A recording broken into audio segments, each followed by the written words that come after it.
2024 లేదా 25లో డిగ్రీ లేదా బీటెక్ చదివారా? సాఫ్ట్‌వేర్ జాబ్ కోసం ఎదురు చూస్తున్నారా? అయితే కోడ్ జ్ఞాన్ 100 డేస్ కోర్సులో చేరండి, జాబ్ సాధించండి. నమస్తే, వెల్కమ్ టు సుమన్ టీవీ. నేను మీ యాంకర్ సిరి. రైట్ ను మనతో పాటు ఉన్నారు బిజినెస్ కోచ్ జగదీష్ గారు.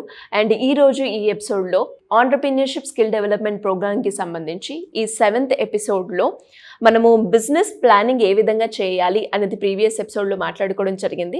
సో మరి సార్ ఒక స్ట్రక్చర్ అయితే చెప్పడం జరిగింది. ఆ స్ట్రక్చర్లో బిజినెస్ ప్లానింగ్ స్టార్ట్ చేసే ప్రాసెస్లో మొదటి స్టెప్ ఏంటి, దాన్ని ఎలా మనం ఇంప్లిమెంటేషన్ చేయాలి.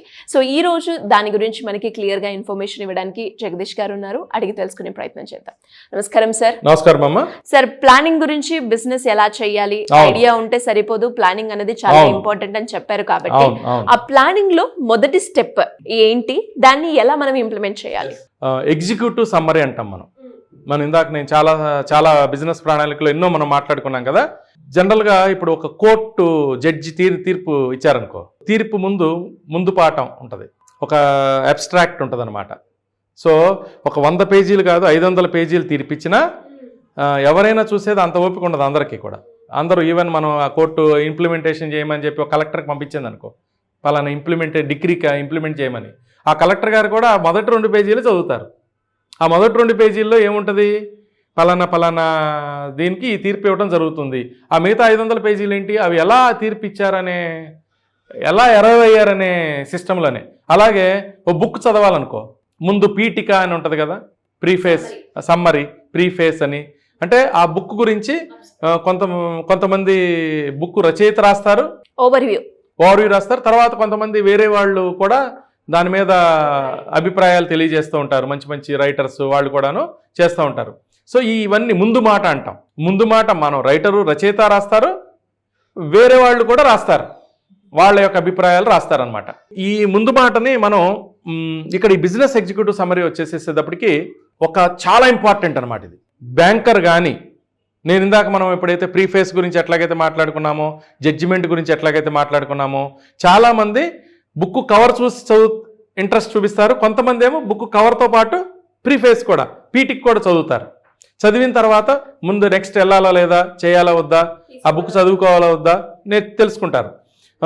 అలాగే ఇప్పుడు ఈ ఎగ్జిక్యూటివ్ సమ్మరీ కూడాను ఒక బ్యాంకర్ దగ్గరికి వెళ్ళినా, మన చుట్టాల దగ్గరికి వెళ్ళినా, ఇంకెవరి దగ్గరికి వెళ్ళినా, వాళ్ళు ఫస్ట్ అది 100 పేజీలు ఉండని, 50 పేజీలు ఉండని, మిగతా పేజీలన్నీ ఇలా తిప్పేస్తారు. ఈ మొదటి 2-3 పేజెస్ 4 పేజెస్ ఏవైతే ఎగ్జిక్యూటివ్ సమ్మరీ ఉందో, ఈ ఎగ్జిక్యూటివ్ సమ్మరీనే క్షుణ్ణంగా చదువుతారు. సో ఏంటి ఎగ్జిక్యూటివ్ సమ్మరీ, అందువల్ల ఏముండాలంటే చాలా స్పష్టతగా ఉండాలి. ఇన్ డీటెయిల్ అక్కడ రాయొద్దు. సింపుల్ సరళమైన భాష ఉండాలి, స్పష్టత ఉండాలి, క్లారిటీ, అంటే స్పష్టత అంటే క్లారిటీ, అండ్ సంక్షిప్తంగా ఉండాలి, చక్కగా నీట్గా ఉండాలి.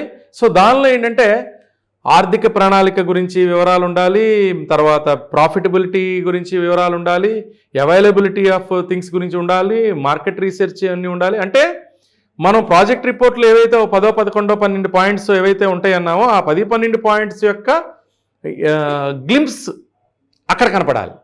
అక్కడ కనపడితే ఏమవుతుందంటే, ఇది బాగా అట్రాక్టివ్గా ఉందనుకో, ఎగ్జైట్మెంట్ ఉందనుకో, ఆ ప్రాఫిట్, ఆ స్ట్రక్చర్, ప్రొజెక్షన్స్, ఆ సమ్మరీ, అందుకని ఎగ్జిక్యూటివ్ సమ్మరీ అంటున్నాం, అది కనుక బాగా అప్పీలింగ్ కనుక ఉందనుకో, అది 50 పేజీల రిపోర్ట్ అయినా 100 పేజీల రిపోర్ట్ అయినా నెక్స్ట్కి వెళ్తారు. ఈ 2 పేజీల్లో కనుక తేలిపోతే లోపల ఎంతో అద్భుతం ఉండొచ్చు. చూసేవాడు ఏంటంటే ఆ 2 పేజీలు అలా తిప్పేసేసేసి ఏమో లేదేమో అన్నట్టుగా ఆగిపోతారు.